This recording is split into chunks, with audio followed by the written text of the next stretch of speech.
You already think you know what a samurai was. The armor, the sword, the unshakable code. You have seen the movies, you have heard the legends.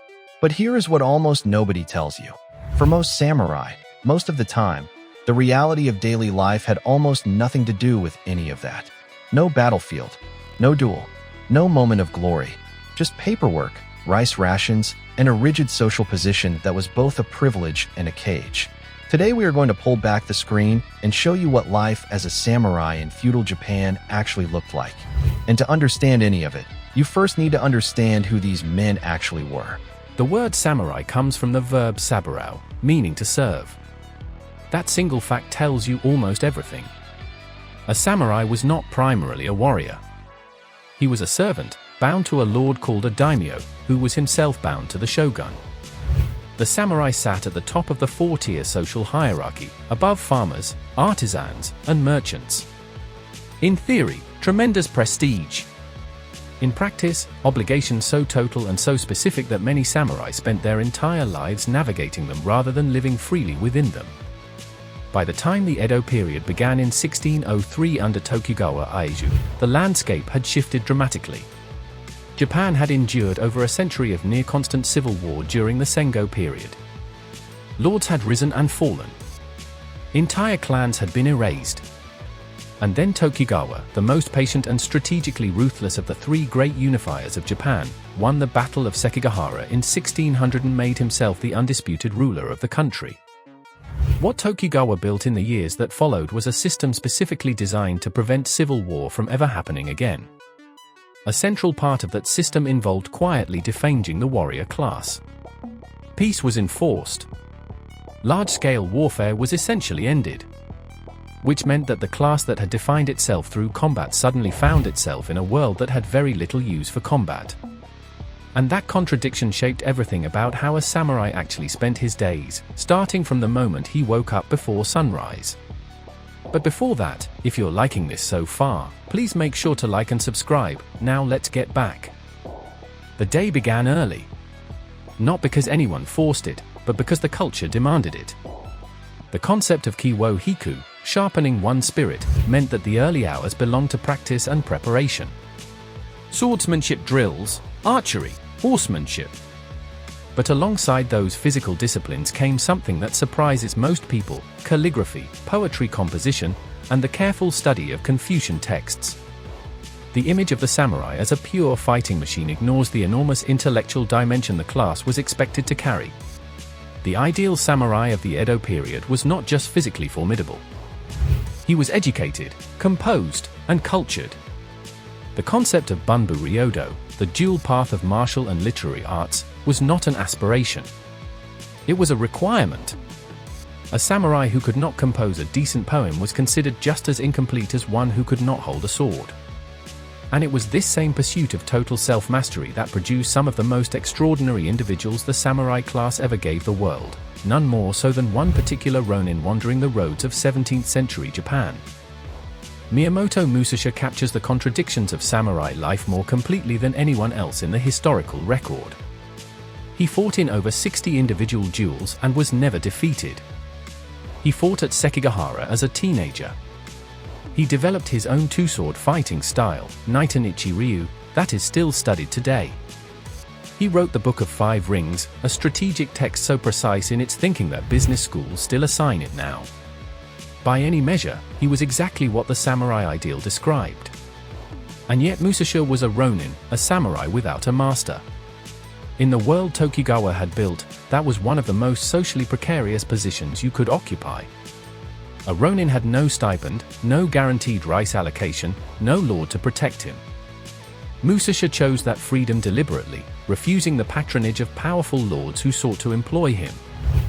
He wandered Japan, fighting, painting, sculpting, answering to nobody. Most ronin were not Musashi. Most were men who had lost their lords through death, defeat, or disgrace, and who found themselves adrift in a society that had no comfortable place for them. By some estimates, there were over 400,000 ronin in Japan during the Edo period, men trained for war in a country that had outlawed it. The social tension this created simmered throughout the entire Tokugawa era. And beneath that tension lay an economic reality that was quietly grinding down even the samurai who still had masters to serve. Here is something the samurai films never show you. Many samurai were poor.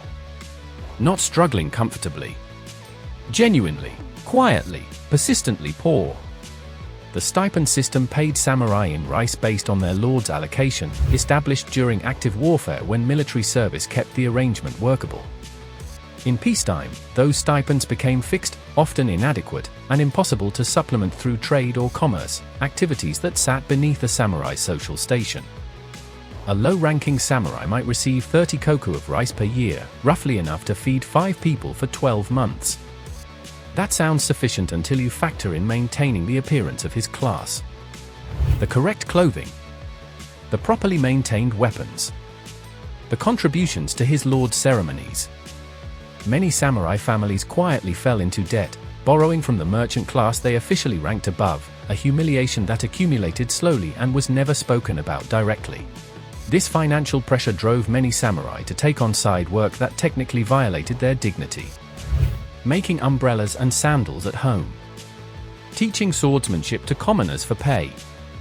Running small schools from their houses. The gap between official status and economic reality was one of the defining tensions of the Edo period. And it fed directly into a deeper question that the class was increasingly forced to confront: what exactly were they for? That question, what the samurai were for, is exactly what Bushido tried to answer. You have heard of it, the way of the warrior.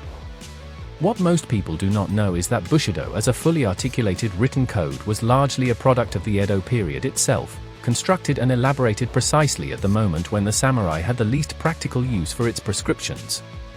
The values it described, loyalty, honor, martial skill, willingness to die, were genuinely held. But codifying them into formal philosophy happened when the warrior's role was already fading. Yamamoto Tsunemo's Hagakure, one of the most famous texts on samurai philosophy, was written in the early 18th century. Its most celebrated assertion, that the way of the samurai is found in death, was written by a man who had lived his entire adult life in peacetime and never fought a major battle. That is not a criticism. It is a clue. The most intense articulations of warrior philosophy tend to emerge precisely when the warrior's practical role is disappearing. The code grew more elaborate as the need for it became less immediate. But whatever its origins, that code shaped daily life in ways that went far beyond the sword, reaching into art, ceremony, and the smallest details of how a samurai moved through the world. Beyond the sword, a samurai's daily training included far more than most people imagine.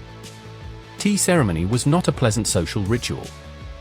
It was a discipline of composure, a practice of attention, a space where the ability to remain still, focused, and unhurried in elaborate conditions was cultivated deliberately.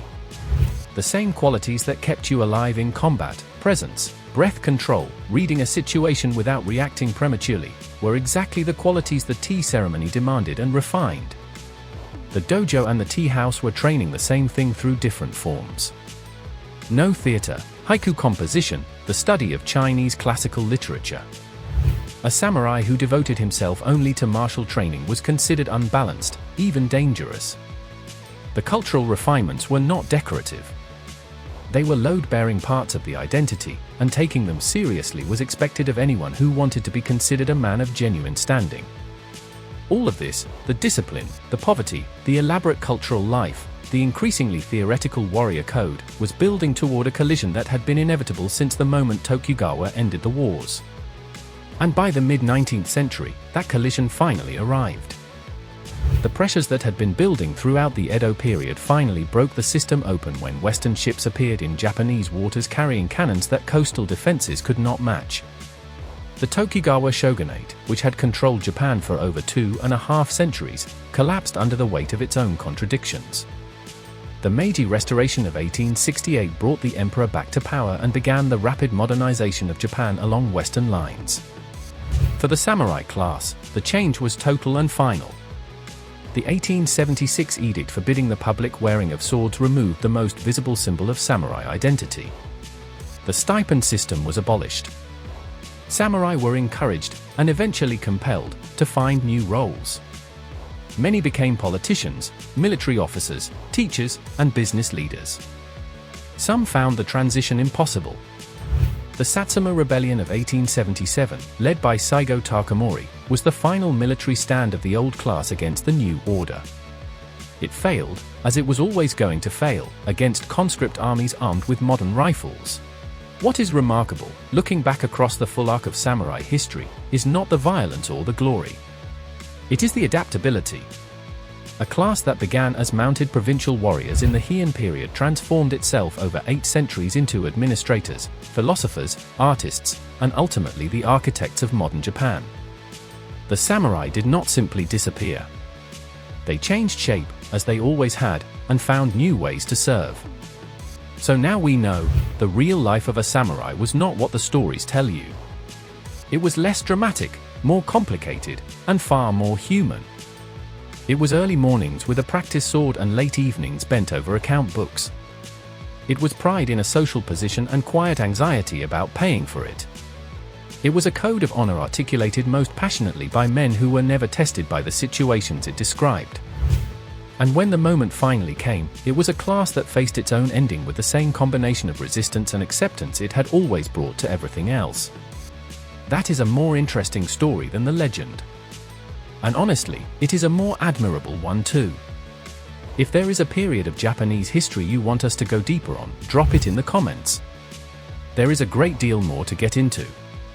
Subscribe and hit the bell if history like this is your thing. Every week we go deep on the stories the textbooks gloss over. Real people, real lives, real consequences. See you in the next one.